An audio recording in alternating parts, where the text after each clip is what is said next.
Ang pagiging isang ina ay isa sa pinakamahalaga at pinakakomplikadong tungkulin sa buhay ng tao.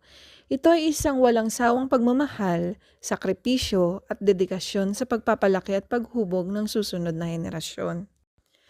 Ang mga ina ang unang guro at tagapag-alaga. Sila ang nagtuturo ng unang mga aralin sa bahay tulad ng pagsasalita, paglalakad at tamang asal. Paghuhubog ng pagkatao, sila ang pangunahing modelo kung paano maging responsableng individual. Nagtuturo ng moralidad, etika at pananampalataya.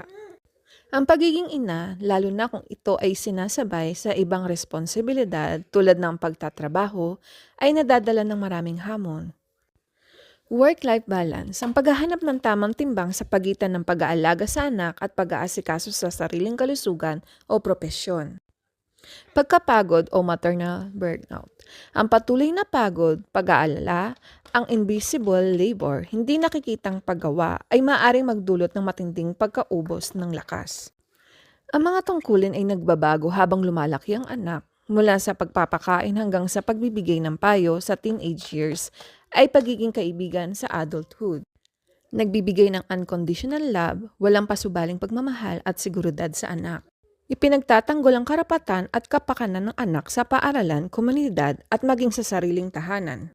Ang pagiging isang ina ay isang continuous learning process na nangangailangan ng pasensya, pagpapatawad sa sarili at anak at patuloy na adopsyon.